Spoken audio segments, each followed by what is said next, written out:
Después de 3 años como amante del director, ella se transformó en una reina y él la suplica.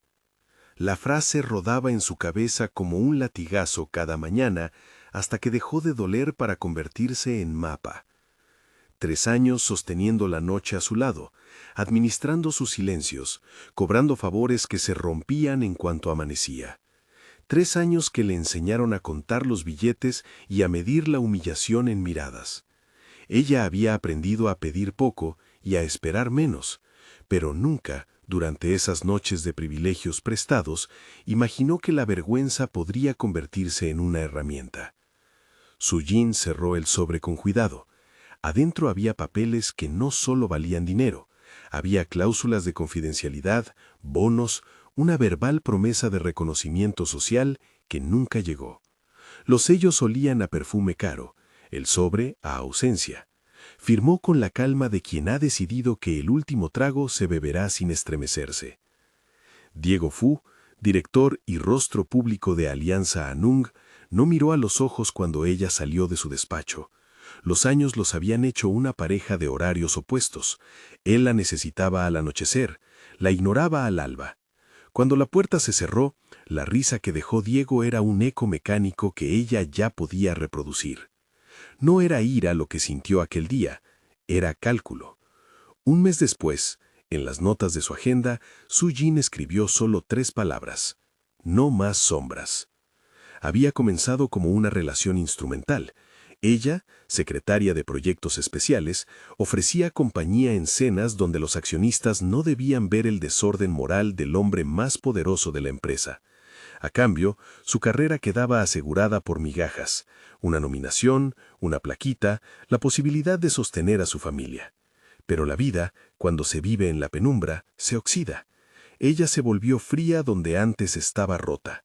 Aprendió a medir la altura de las mesas y el peso de los anillos que él llevaba a otras. El tablero en el que se movían era público. Torres del Alba, un proyecto inmobiliario que prometía transformar el skyline de la ciudad y el apellido de la familia Sue en riqueza inmaterial. 2 familias enfrentadas, contratos secretos y un hospital público donde la otra joven del triángulo planetario, Ning Ning, esperaba un trasplante que definía más que una vida, marcaba el destino de inversiones. La primera vez que Su Jin vio a Ning Ning fue detrás de un biombo en la sala VIP del hospital. Acudió acompañando a Diego a una visita que él quiso que fuese discreta. Ella fingió interés, mordió una sonrisa y se acercó a la camilla por cortesía. Ning Ning tenía el rostro de una joven que no había pedido nada a la fortuna, y por eso su mirada era más peligrosa que cualquier reproche. Era la mirada de quien sabe que puede perderlo todo en un instante. En la recepción del edificio, rumores pequeños comenzaron a crecer como humedad. Informes filtrados, contratos que aparecían en la prensa y desaparecían por la noche. La familia Su presionaba a Diego para inclinar la balanza de Torres del Alba a su favor. Ning Ning, por su parte, era la hija que necesitaba cuidados y, según los murmullos, un riñón. La tensión entre la necesidad médica y la ambición corporativa fue un viento que sopló sobre todos nosotros. Aquel primer bloque, la firma, la humillación, la camilla, cerró con una decisión que nadie podría haber anticipado: la libreta. No una libreta cualquiera, sino una pequeña libreta de tapas negras que parecía llevar la impronta de otras manos. Su Jin la encontró por casualidad bajo una pila de guiones en la sala de edición de Anung Films, donde Diego acudía a revisar la imagen pública de la empresa. La libreta llevaba dentro una nota manuscrita: lo que se escribe aquí se despliega en la vida. Úsalo con pruebas. Era un papel viejo, con la tinta que había corrido alguna vez. Su Jin la guardó en su bolso con la sensación de que aquello no era un objeto, sino una llave. No lo dijo a nadie. La dejó junto al sobre firmado, como quien pospone un gesto que aún no sabe nombrar. Si esta historia te atrapa, suscríbete para no perder el desenlace. La libreta tenía reglas. Su Jin las descubrió despacio, como se aprenden los números de platos en una cena en la que no quieres delatarte. La primera regla fue una pequeña demostración. Escribió, a modo de prueba inofensiva, que la cafetería de la planta baja cambiaría su menú por un mes. Al día siguiente, la cafetería lucía nuevos carteles y un chef distinto. Nadie preguntó cómo, y eso fue lo peor. El mundo aceptó el cambio sin pedir permisos. La segunda regla vino con coste. La tinte se secó más oscuro esa noche y Su Jin sintió un dolor en la nuca, un vértigo que no atribuyó al sueño. Luego supo que las reglas no eran alquimia gratuita. Cada alteración demandaría un precio pequeño, personal, que el cuaderno marcaba como marca. Clara Montiel, la guionista que trabajaba en los borradores de los spots corporativos de Alianza Anung, fue la primera persona que reconoció la libreta. Clara tenía la voz de alguien acostumbrada a decidir finales y a observar resultados con la distancia de quien escribe fuera de la carne. Fue inadvertido. Clara no dijo que era literal, pero la libreta había nacido en el mundo de ella.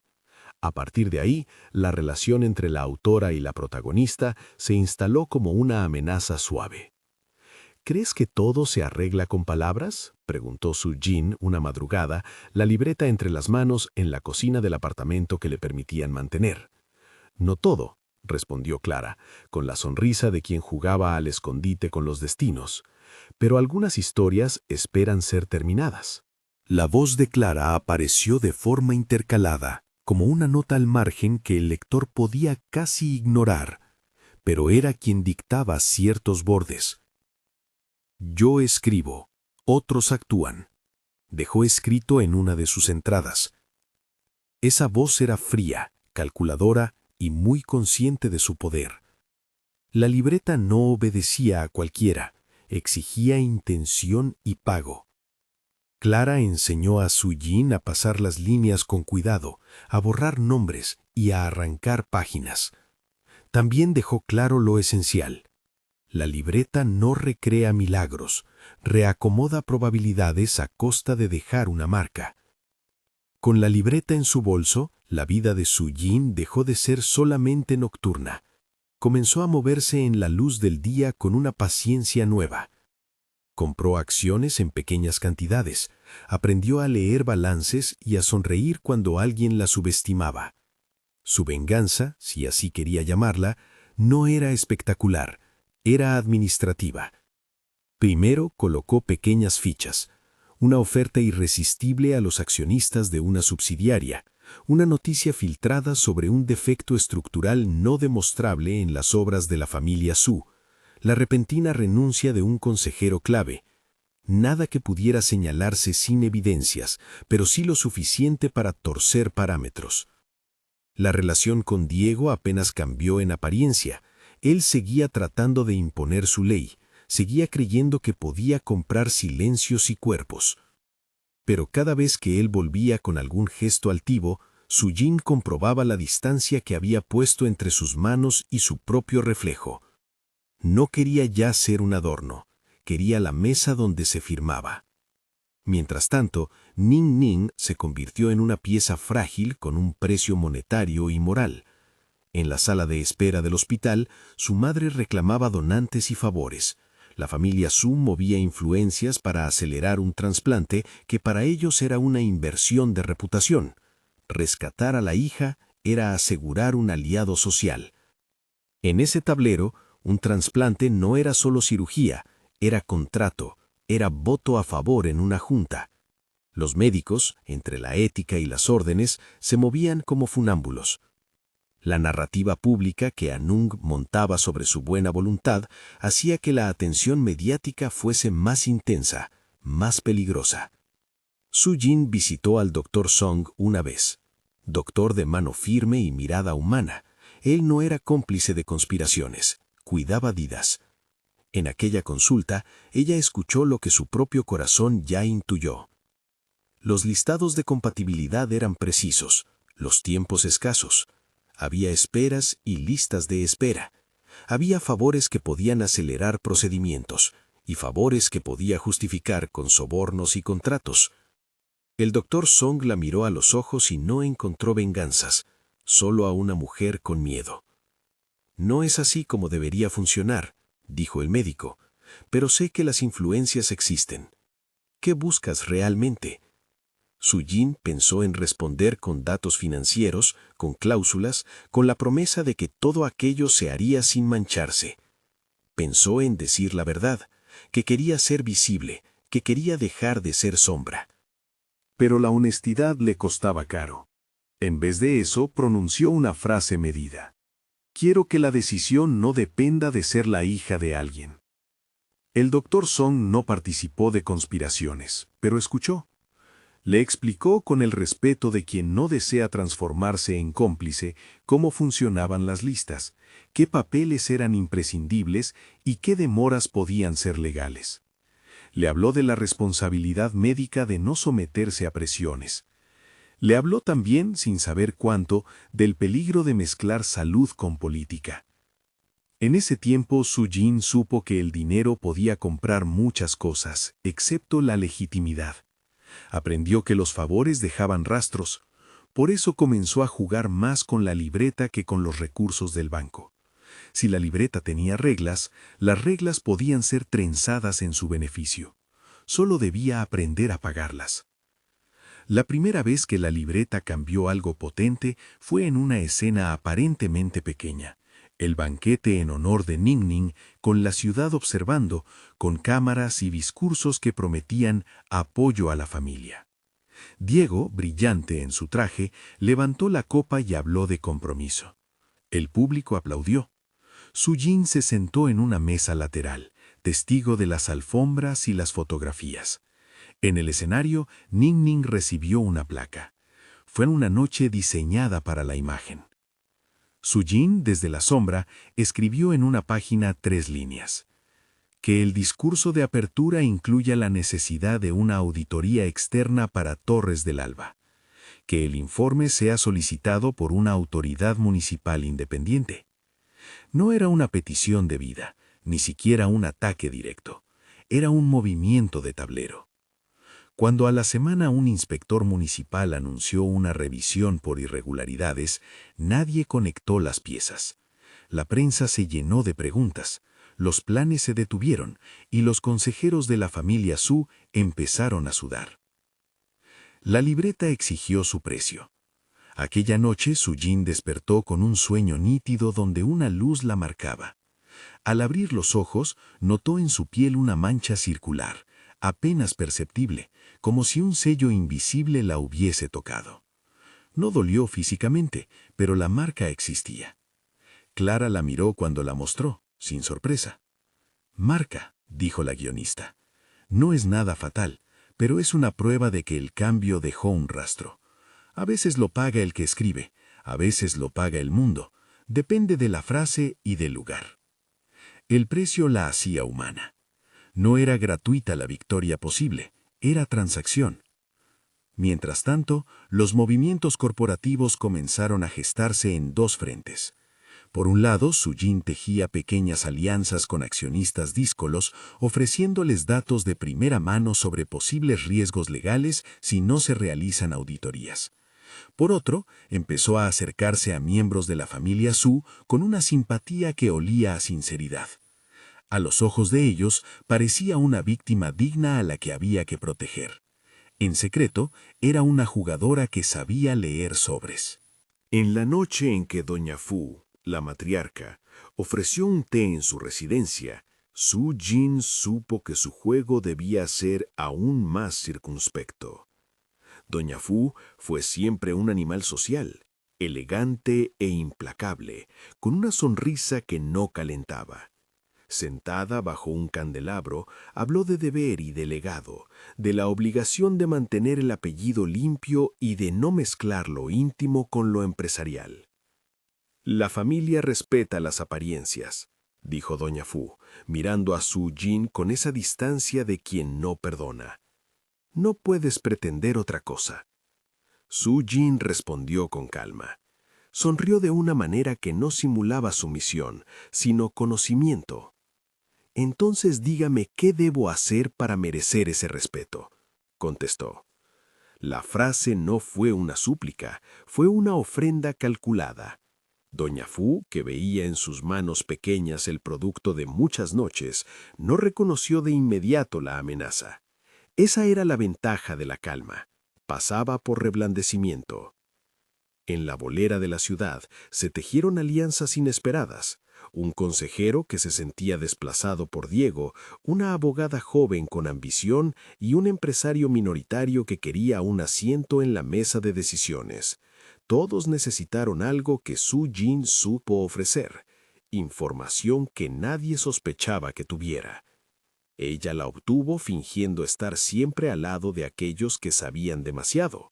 Fue un trabajo de 2 años en el que fingió sentir y aprendió a no sentir. Diego, entretanto, no se había ido de la escena. Caminaba por la empresa con la seguridad de quien posee la llave del sistema.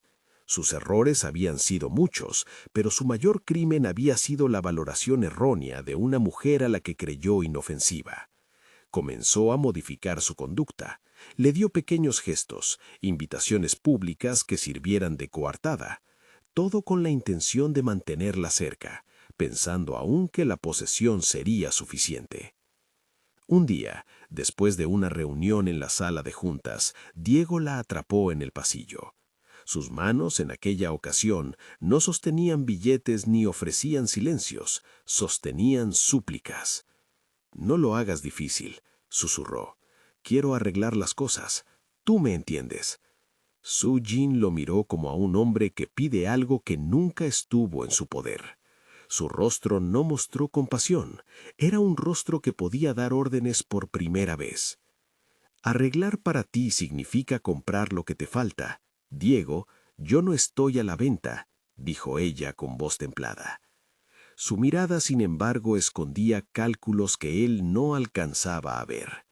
Si la carta que ella tenía contra él era el derecho a hablar, su carta real era la libreta y una red de acuerdos que ya empezaban a funcionar. Pero todavía no lo sabía.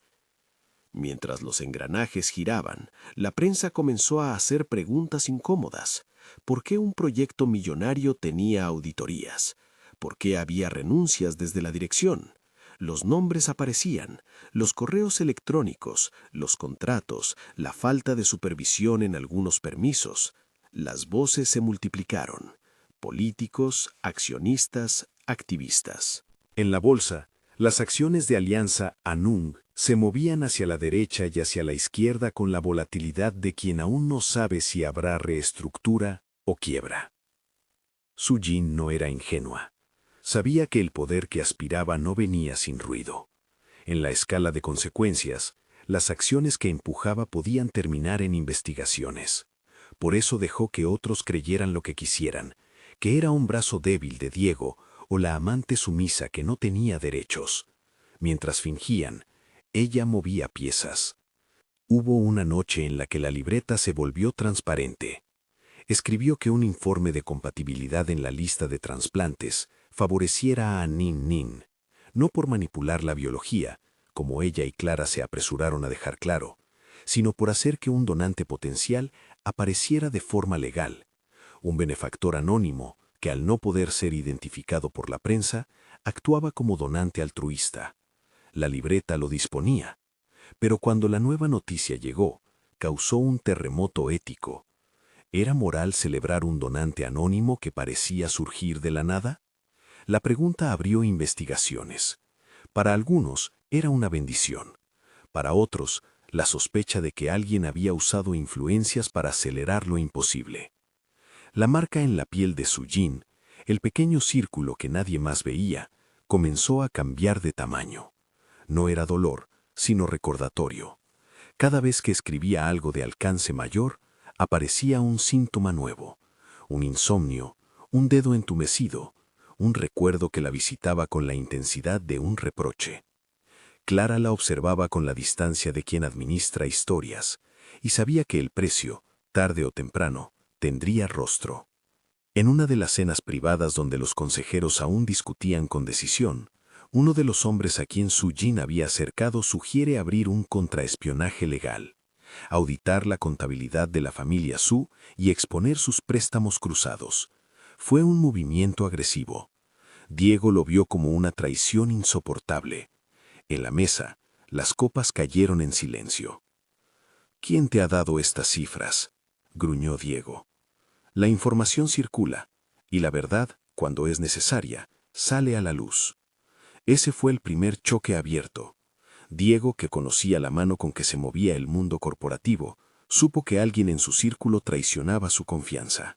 No pensó que era ella. Pensó que alguien más lo hacía por miedo al incendio. Aún no comprendía que la mujer a su lado ya había aprendido a prender cerillas. En la madrugada posterior al enfado, Diego encontró su número y llamó. La voz al otro lado fue abrupta, no suplicante, sino desesperada en la ignorancia. «Diego», dijo él con más fragilidad que rabia, «necesito que me ayudes. No puedes hacer esto. Eres mi mano derecha». Ella dejó el teléfono encima de la mesa sin contestar hasta el amanecer. No era que no sintiera nada, era que el peso de la noche le había enseñado otra lección. Los arrepentimientos del poder son costuras que rara vez cierran la herida. Al amanecer, la encontró en la sala de reuniones, la libreta abierta y un café frío a su lado. Diego entró con la postura que adoptaba para imponer respeto. Pero cuando vio la marca en su mano, la pequeña circunferencia que ahora se había vuelto más visible, la incertidumbre lo desarmó. «¿Qué es eso?», preguntó con baja voz. Su Jin sostuvo la mirada. «Prueba de que hay cambio», contestó, «y de que cada cambio tiene un precio». El pánico en los ojos de Diego fue la primera rendición pública. No porque dijera perdón, sino porque por primera vez dudó de su omnipotencia. En el despacho de Clara, la guionista escribió 3 líneas en su cuaderno negro. «Hoy inicio el experimento. ¿Hasta dónde llegarán nuestras marionetas cuando descubran que han tirado de sus propias cuerdas?». El tono de Clara era juguetón y peligroso. Ella no se sentía culpable, se sentía curiosa. Pero la libreta no solo modificaba los hechos, marcaba también el alma de quien la manejaba. Cada vez que una página se llenaba, un borde de la vida de la autora se ennegrecía. Era la condición silenciosa del artefacto. La creación exige, la creación deja cicatrices.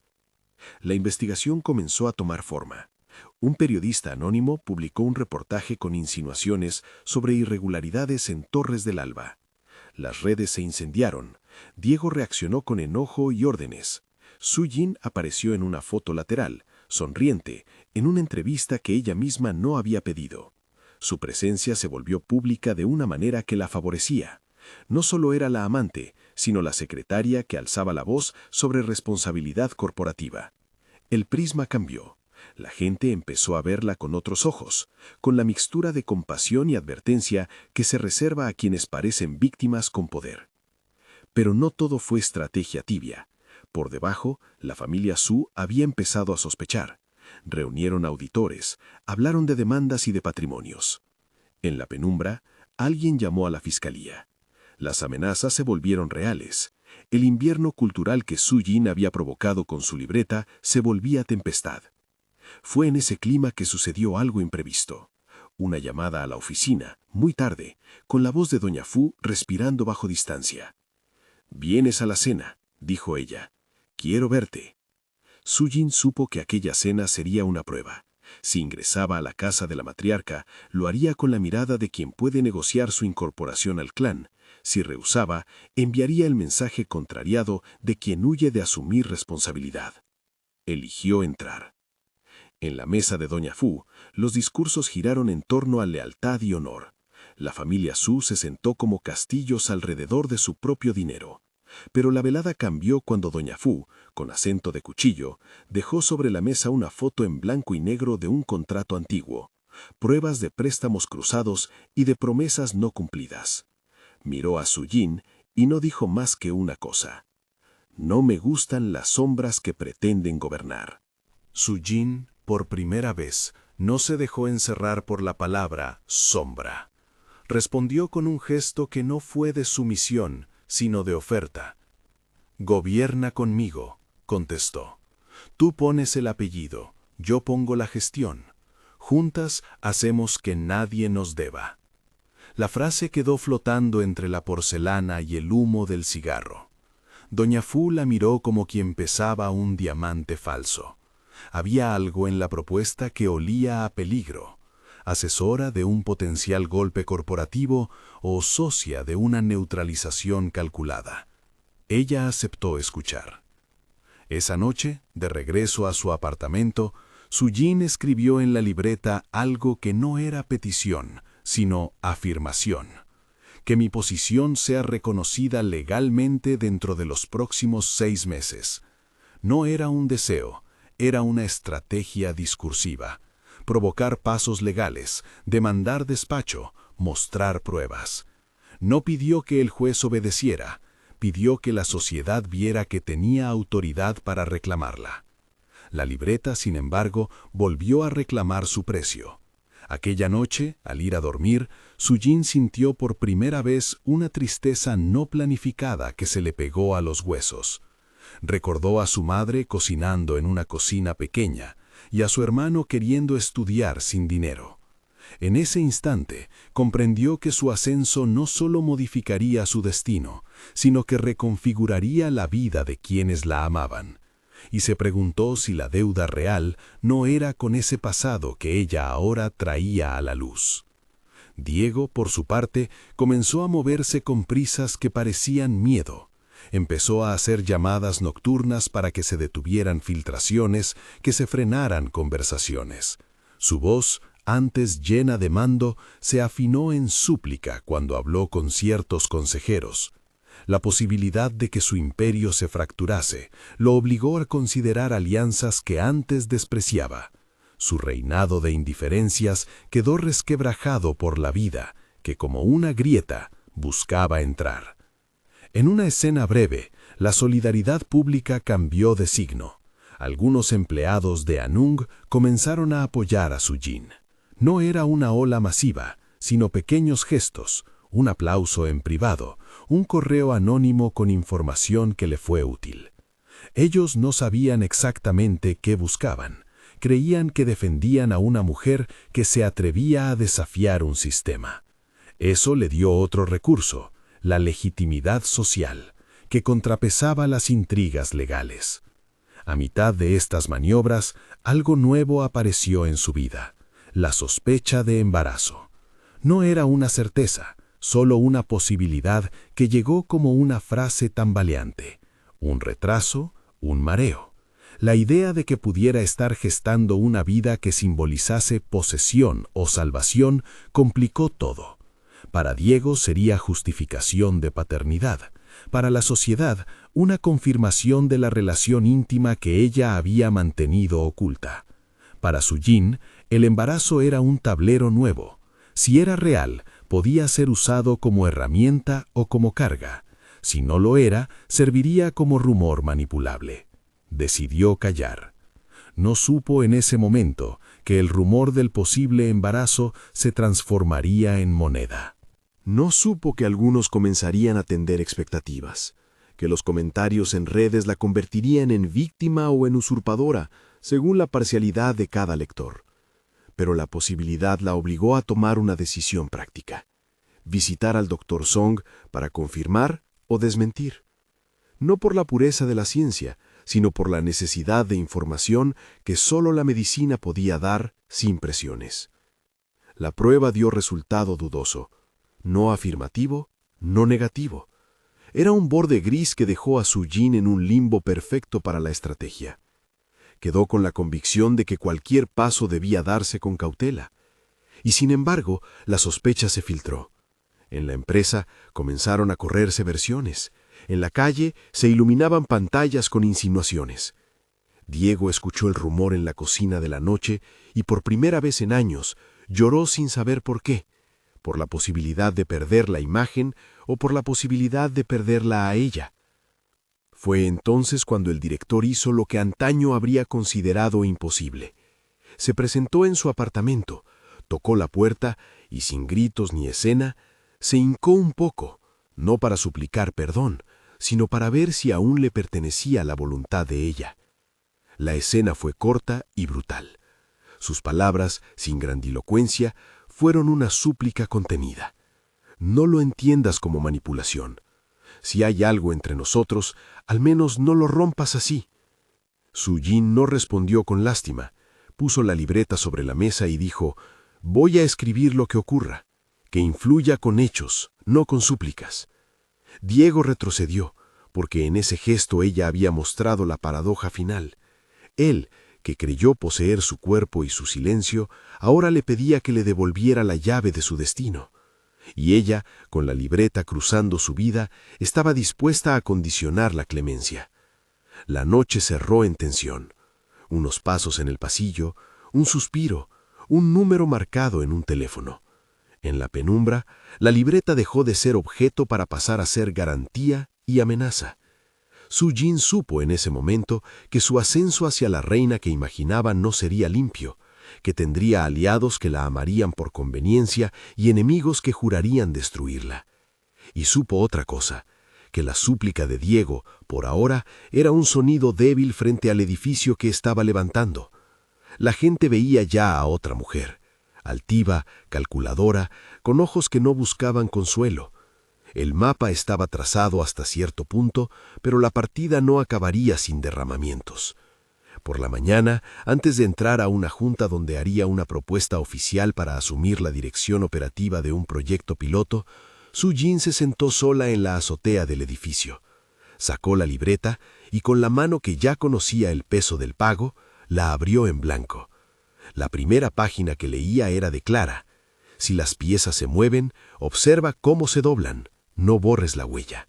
Su Jin puso la pluma sobre el papel, respiró y escribió: «Que mi ascendencia sea reconocida, que el acta de esta propuesta me otorgue poder sobre la gestión de Torres del Alba, sujeto a auditoría y acuerdo familiar».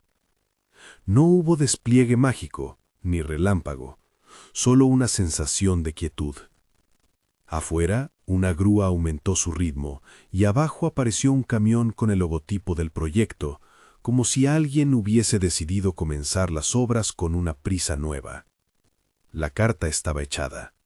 La marca en su piel palpitó una vez, como si el precio reclamara atención. En el despacho los rostros se endurecieron. Diego, que la observaba desde la sala, entendió que no podía impedir lo que ella pedía si no quería exponerse, y decidió, en un gesto que marcaría el fin de los juegos, que era mejor rendirse y suplicar que pelear y perder de manera más humillante.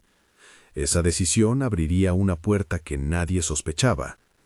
Pero antes de que pudiera cruzarla, alguien tocó la puerta de la sala de juntas con la urgencia de quien trae noticias capaces de volcar mesas. Un informe médico. Ning Ning había recibido un cambio en su estado. Un donante anónimo había firmado los papeles, sí, pero su compatibilidad ahora era cuestionada por un resultado inesperado que pedía reanálisis. La noticia obligó a celebrar una reunión médica pública, dejó a la ONG que cubría los trasplantes en alerta y puso a la familia Su en posición de exigir respuestas. La confrontación entre lo corporativo y lo humano se encendía en el centro de la ciudad. Unos hechos irían a favor de la limpieza de la protagonista y otros la dejarían expuesta. La pregunta, que ya no era teórica, empezó a sonar en las oficinas. ¿Hasta dónde estaba dispuesta Su Jin para convertir la sombra en corona? La libreta esperaba páginas nuevas y la marca en su piel palpitaba con decisión. En la distancia, una voz fría, la de Clara, dejó, por primera vez en sus notas, una advertencia que parecía salida de un manual. «Ten cuidado con lo que redimes, algunos préstamos se cobran en lo más caro». La puerta de la sala se abrió otra vez. Un mensajero entró con un sobre que ni Diego ni Su Jin pudieron identificar de inmediato. Llevaba la insignia de la fiscalía. Al abrirlo, la sala sintió un frío. La investigación se había activado. Documentos, órdenes de comparecencia, preguntas que no se podían responder con firmas falsas. En ese instante, Diego hizo el gesto inesperado. Cruzó la sala hacia Su Jin. No vino con amenazas, vino con la primera súplica sincera que ella había recibido en años. Sus palabras fueron cortas, sin drama, pero con la proporción de aquel que sabe que ahora debe pedir por algo que ha despreciado. «Por favor», murmuró, «no me conviertas en el enemigo absoluto». Ella lo miró como quien decide el rostro del que se dejará humillar. La libreta, abierta a su lado, parecía pesar tanto como la decisión. En su mano, la pluma tembló apenas, y la marca en su piel ardió como advertencia. El aire de la sala quedó suspendido, entre una investigación que prometía fuego y el silencio de una mujer que por primera vez consideraba si coronarse costaba más de lo que estaba preparada a pagar. La sala se quedó helada cuando el mensajero dejó el sobre la mesa. Las palabras de la fiscalía no eran rumor, eran un acto que venía con sello y peso. Documentos para cotejar, llamamientos a declarar, una orden de preservar pruebas. La reunión se disolvió en segundos, los rostros se volvieron mapas de cálculo y de miedo. Algunos buscaron a Diego con ojos de reproche, otros a Sujin con el asombro que nace de quien entiende que la mujer que había sido sombra, quizá llevaba la linterna. Ella escuchó sin sorpresa, había previsto el riesgo, había contado en noches felices y en noches frías, que el poder atrae huracanes. Lo que no esperaba era que esos huracanes vinieran atados a nombres que conocía por costumbre. Directores, abogados, empleados que habían celebrado con ella copas de champán. El precio de la libreta era público ahora. La marca en su piel ardía con una insistencia que le recordó que todo cambio deja una cicatriz. En la salida, los periodistas aguardaban como buitres en las horas de espera. Flash, pregunta, silencio. Diego habló primero, con la voz calibrada de quien aún quiere dirigir la escena. «Estamos colaborando con las autoridades», dijo. «Confío en que todo se aclarará». Sujin dejó que la cámara la encontrara. Su imagen que había pasado por tantas máscaras, ahora era otra, neutral, decidida, sin la deferencia de antes. No pidió perdón ni ofreció explicaciones. Dejó que la prensa llenara los huecos. A veces el silencio da más que la palabra. La fiscalía pidió documentos. El banco abrió un escrutinio. Las acciones se movieron como peces asustados. Los consejeros que habían sonreído en cenas de gala empezaron a llamar a sus abogados. Doña Fu mantuvo una apariencia de calma que era arena en las manos. La amenaza de quiebra era real, y con ella la posibilidad de que la familia Su saliera despedida del tablero, 2 apellidos en juego, 2 legados a salvar. La primera comparecencia ante la Junta de Accionistas fue un escenario diseñado para provocar. Sujin llegó con un traje sencillo y una carpeta que pesaba menos que la libreta, pero con sentido.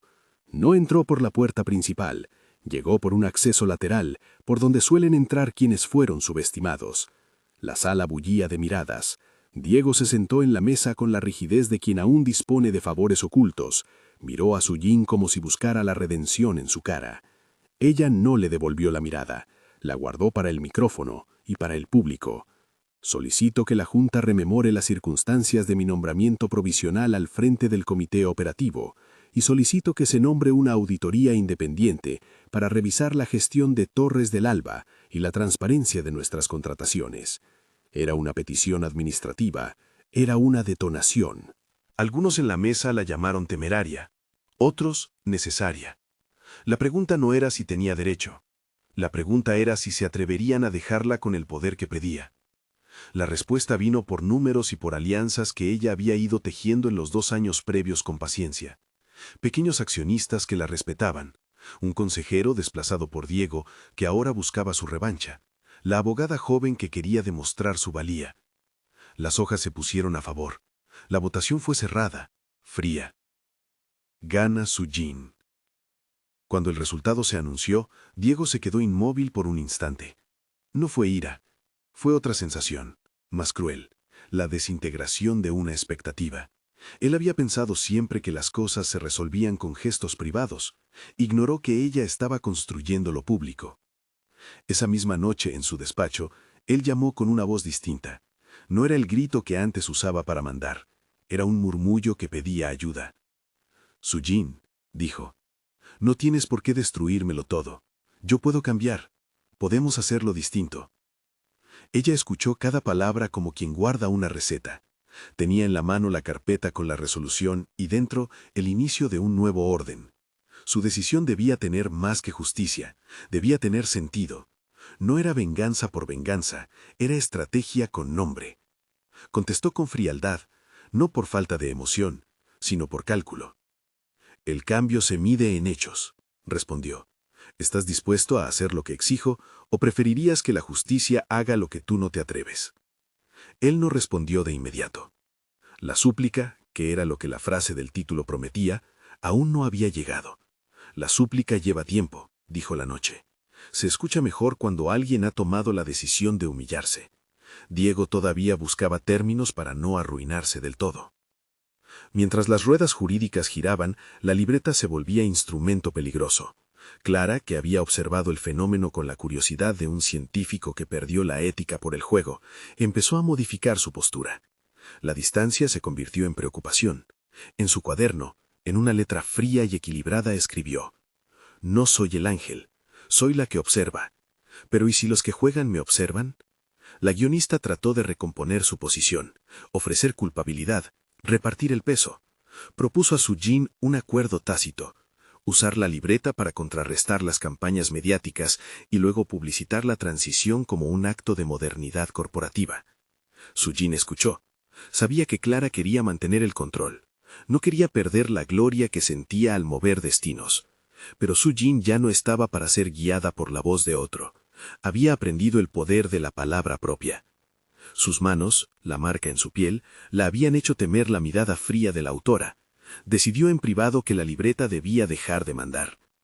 Primero, sin embargo, debía resolver lo inmediato: la salud de Ning Ning y el ruido público. El donante anónimo, que había aparecido como una bendición, comenzó a tener trazas en la investigación, movimientos bancarios sospechosos y un lazo con una fundación que, casualmente, aparecía en la lista de favores antiguos de la empresa. La fiscalía ordenó análisis. Nada indicaba extracción forzada, ni pagos en efectivo que violaran leyes penales por tráfico de órganos. Sí indicios de influencias, de presiones a médicos, de manipulación de listas. La prensa olfateó peligro. Ning Ning, por su parte, entró en un limbo clínico nuevo. La retransplantación sugerida por la revisión había dejado su caso abierto. El rumor se convirtió en política moral. La favor a una hija rica frente a un hospital que debía proteger la equidad. Su Jin tuvo que tomar una decisión humana que pesaría más que cualquier ascenso. Si protegía su jugada, podía dejar a una joven sin opción. Si facilitaba la verdad, se exponía a perder el control que le costó sangre callada. Visitó a Ning Ning en la habitación donde la luz siempre parece más blanca. La joven estaba delgada, pero no rota. Sus ojos miraron a Su Jin sin odio, con la extrañeza que se reserva a quien entiende que su vida se volvió tablero. «No he venido aquí a ganar», dijo Su Jin con voz baja. «He venido a preguntarte cómo quieres ser tratada. No seré la que decida lo que te pertenece». Ning Ning parpadeó. No conocía la verdad de las intrigas. Su educación le había enseñado a creer que la fortuna la salvaría. Pero en ese momento, ante la frialdad clara de una mujer que había dejado de mendigar, la joven descubrió la posibilidad de ser escuchada.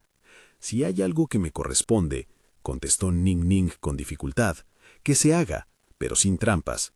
Yo no quiero ser un trofeo en una mesa de negociación». Esa frase fue una metralleta moral en la cabeza de Su Jin. La decisión tomada en la intimidad posibilitó algo que ella no esperaba: compasión que no venía como debilidad, sino como nuevo cálculo. Si quería ser reina, no podía sostener su trono sobre cuerpos usados. La reputación, la ley, el afecto público, todo se conjugaba en esa ecuación. Hizo público lo que tenía que hacer. Organizó una rueda de prensa en la que habló sin teatralidad, con la voz calma de quien describe hechos y acepta consecuencias. «Mi objetivo», dijo, «es que la verdad salga a la luz. No seré la protectora de favores que manchan la medicina. Si en algún momento hubo influencias, pido que se investiguen, no porque desee destruir, sino porque quiero que nadie más viva en la sombra de decisiones que deberían ser limpias». Su mensaje fue disruptivo. A algunos les sonó arrepentimiento, a otros a cálculo, pero la frase tuvo un efecto. Apaciguó a médicos que temían por la ética, redujo el ruido en algunos sectores y abrió la posibilidad de un acuerdo público.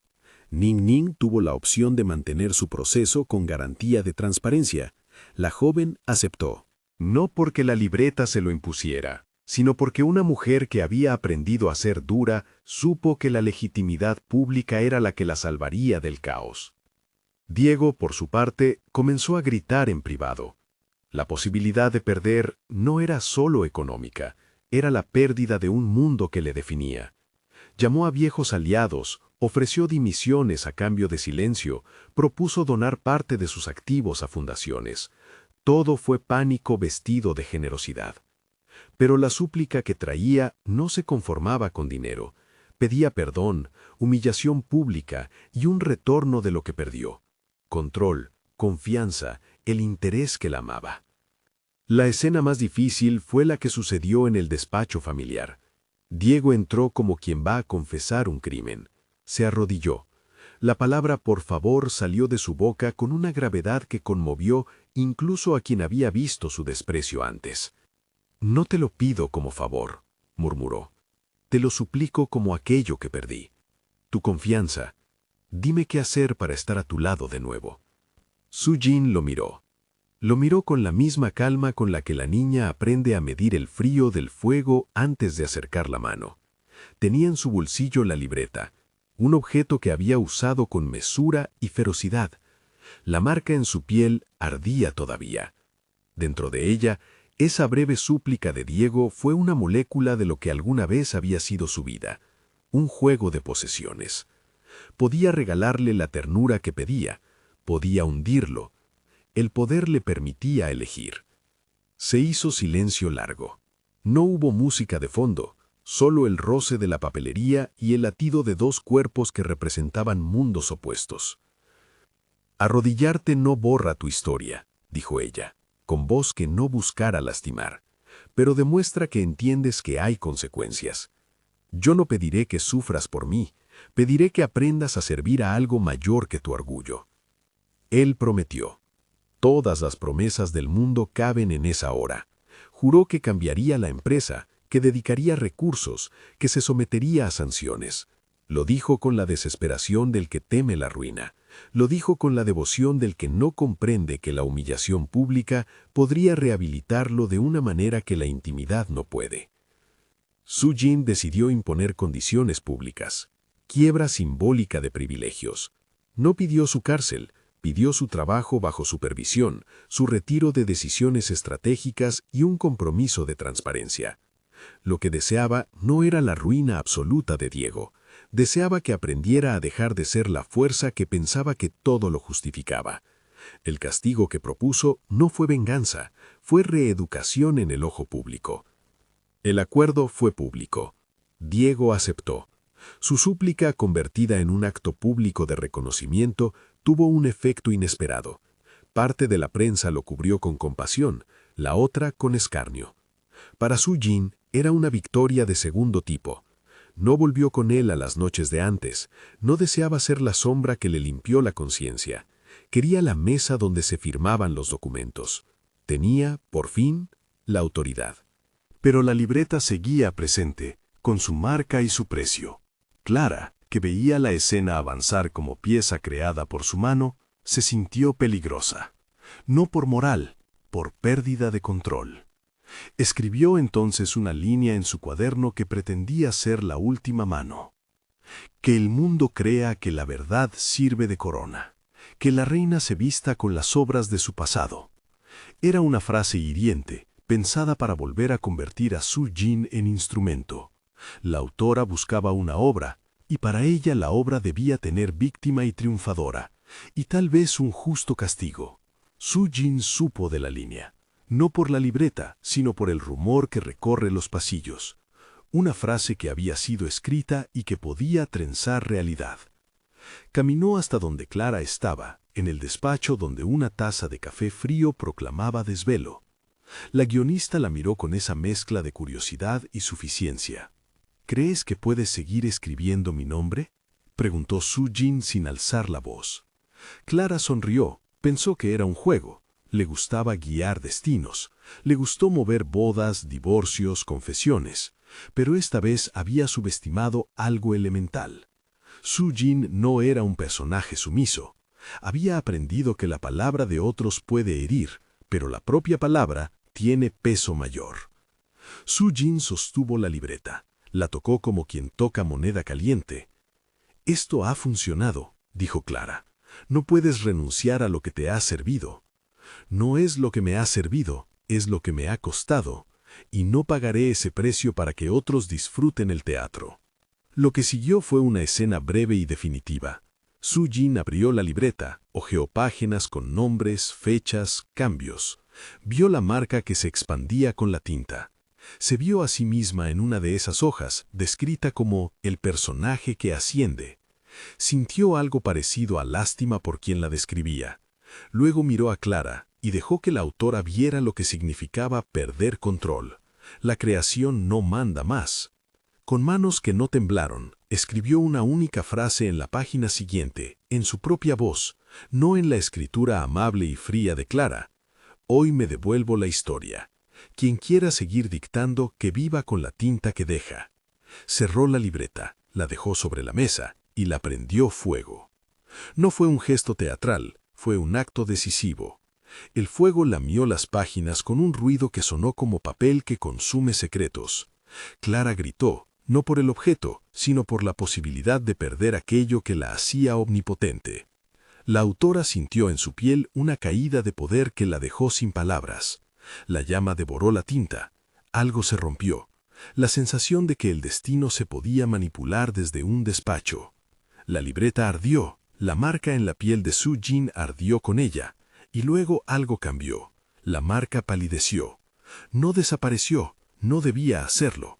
La condición del artefacto era la clara en la primera regla. El precio no es olvido, es recuerdo. Lo que la quema hizo fue devolverle la agencia a la escritora humana que había elegido vivir su vida. Clara cayó en un silencio que le parecía físico.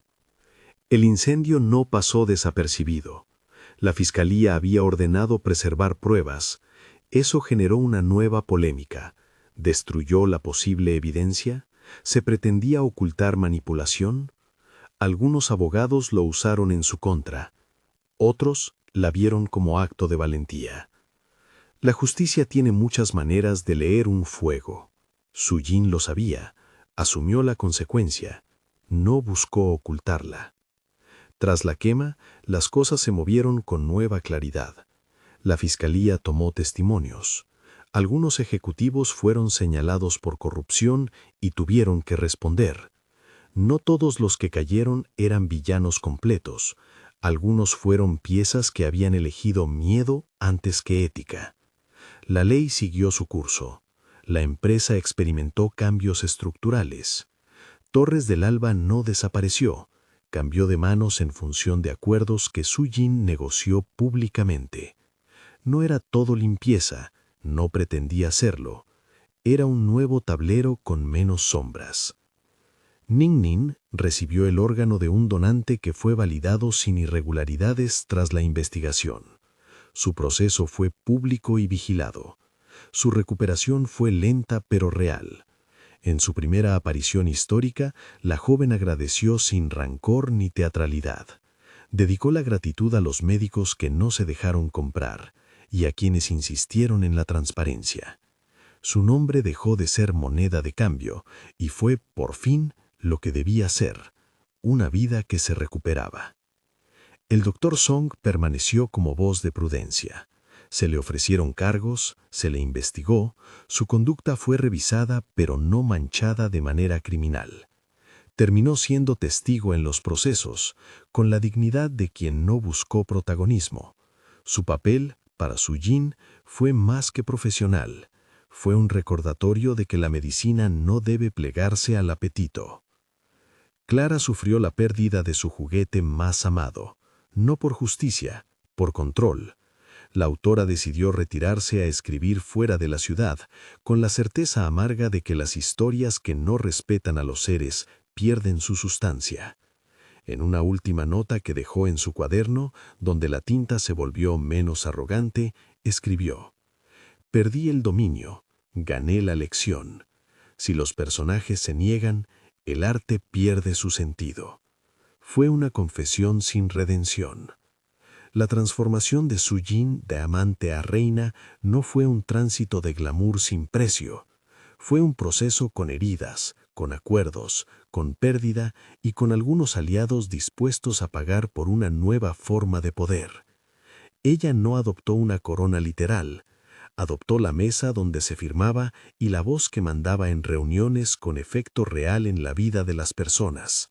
Compró, legalmente y con contratos, la participación mayoritaria en la gestión operativa de Torres del Alba, no por ambición de riqueza, sino por ambición de control moral. Quería que las decisiones ya no pasaran por gestos privados. El momento culminante sucedió en una junta cara a la ciudad. La sala, llena de periodistas y accionistas, fue testigo del nuevo símbolo. Su Jin, sentada en el asiento que antes había sido de él. Diego, de pie y con la cara desencajada, habló con esa mezcla de vergüenza y necesidad. Sus palabras fueron una plegaria pública. «He fallado», dijo. «No sé si me merezco esta oportunidad, pero suplico una forma de servir. Si quieres, puedo hacer lo que haga falta para reparar». Había en su voz una súplica que no buscaba ser romántica, buscaba rehabilitación, buscaba un permiso para existir, buscaba sobre todo la posibilidad de ser reconocido en su capacidad de cambiar. Ella lo miró como si mirara a un país que había decidido ser gobernado por otro código. Tuvo la palabra que la sociedad esperaba oír, la decisión de una reina. En su interior pesó tanto la experiencia personal como la responsabilidad pública. En su exterior pronunció una cadena de condiciones que dejaron a Diego sin el poder de antes y a la ciudadanía con un espectáculo de justicia espiritual. «Acepto tu servicio», dijo, «pero no como amante, no como sombra. Te aceptaré como alguien que trabaja bajo mi supervisión, que rinde cuentas, que se compromete a donar recursos para quien lo necesite y que participa en la transformación de la empresa en una entidad con responsabilidad social. Y debe haber transparencia absoluta». Las cámaras registraron la escena. Para algunos fue una concesión, para otros un acto de generosidad calculada. Para Diego fue humillación y alivio, mezclados en un cóctel que no había pedido. Cayó en la trampa que antes temía. Suplicar no le devolvió el trono, le devolvió la posibilidad de redimirse trabajando. Era, en el fondo, una súplica con condiciones. La nueva reina le pedía que aprendiera a cuidar. La prensa celebró el final con titulares encontrados. «La amante se convierte en reina», dijo uno. «Reina con sello de justicia», dijo otro. Las redes se dividieron. En la calle la gente hablaba de valentía, de astucia, de deuda. Había quienes la odiaron y quienes la exaltaron. Nada había sido neutro, nada lo sería. La marca en la piel de Su Jin nunca desapareció por completo. A veces, cuando la luz la tocaba, se veía como un recordatorio de lo que había sido y de lo que no quiso seguir siendo. No la ocultó, la mostró, como quien exhibe una medalla con el reconocimiento de haber pasado por el fuego. Cada vez que alguien intentaba romantizar su pasado, la marca hablaba por ella. «Esta es la huella de lo que tuviste y de lo que decidiste cambiar». Y en la última escena, en la que la historia ya tenía una cadencia propia, Su Jin se sentó en la azotea por última vez. La ciudad era un tablero con calles y luces. Recordó lo que fue: noches, silencios, un billete, un perfume. Recordó el olor del sobre que la obligó a tomar caminos. Recordó la libreta, la marca, el fuego. Recordó la voz de Clara y la de Ning Ning y la honestidad del Dr. Song. Pensó en lo que ganó y en lo que perdió. Pensó en su madre, en su hermano, en las ollas pequeñas que la habían alimentado. Sintió miedo por el futuro. Sintió orgullo por su elección. Escribió una vez más, pero no en una libreta que pudiera arder. Escribió en un papel que guardó en un cajón sellado. No mandó más destinos, mandó simplemente reglas para ella, reglas que la anclaran a la ética que había forjado: transparencia, rendición de cuentas, protección de vidas. Fue su juramento, no era poesía, era una constitución pequeña. La guardó. Bajó al despacho. La gente la miró no como al amante que fue, sino como la mujer que impuso un contrato nuevo a la ciudad. Diego la miró con una súplica doméstica en los ojos. Ella le ofreció un gesto sin ternura romántica, sin vuelta atrás, la posibilidad de trabajar bajo su mando, de reparar. Él se arrodilló por un instante en el pasillo antes de entrar a la reunión. No fue teatro, fue la medida de su derrota y de su esperanza. Ella no le devolvió el favor con un beso, le devolvió la responsabilidad, le devolvió la posibilidad de aprender, le devolvió quizás una vida que ya no era suya para manejar. El final no fue ni de redención absoluta ni de ruina total, fue una coronación nacida del fuego y del cálculo. Su Jin se convirtió en reina de una manera que permitía mirar al espejo con una ambigüedad que no engañaba. Había hecho cosas oscuras para llegar, había hecho otras buenas para sostenerse, había quemado la libreta y no la memoria, había impuesto límites y exigido cuentas, había mirado a los ojos de quien la humilló y decidió que el castigo mayor no era destruirlo, sino obligarlo a hacerse responsable. Clara, desde la distancia, escribió su última nota. Las marionetas aprendieron a soltar las cuerdas. El escritor se queda sin la diversión de manipular. La historia sigue. No siempre lo que yo quiero prospera. Fue una confesión amarga que sonó por fin humana. La ciudad siguió su pulso. Torres del Alba continuó su construcción, pero con transparencia obligada en contratos y con un comité de vigilancia que llevó el nombre de quienes habían sufrido. Ning Ning caminó con dignidad. El doctor Song se convirtió en portavoz de una ética que buscaba evitar que los favores gobernaran la medicina. Y Diego, que había suplicado, trabajó bajo su mirada, cumpliendo el punto más curioso del acuerdo: servir en lo que antes fue su trono. Sus pasos fueron vigilados, y con ellos vino la narración que la sociedad necesitaba. Alguien que entendió que la súplica no borra el daño, pero puede ser un comienzo. Su Jin cerró una puerta y abrió otra. No abrazó la pureza ni pretendió inocencia. Eligió ser en cambio la voz que gobierna en público. Fue reina con una corte exigente y una historia que la marcó para siempre. La súplica del hombre que la había tenido en la sombra terminó siendo un gesto, la forma en que la ciudad pedía que la justicia tuviera rostro humano. Ella lo miró una última vez en la escalera que llevaba a la sala de juntas, y dijo solo una cosa, con voz que no buscaba conmover sino reordenar: si vas a suplicar, hazlo con hechos. Él la entendió y se puso en marcha. Comenta abajo, ¿crees que ella hizo lo correcto al transformar su dolor en poder o que debería haber buscado otro camino? Suscríbete y comparte si esta historia te atrapó. Hay más capítulos sobre decisiones difíciles y reinos construidos en cenizas.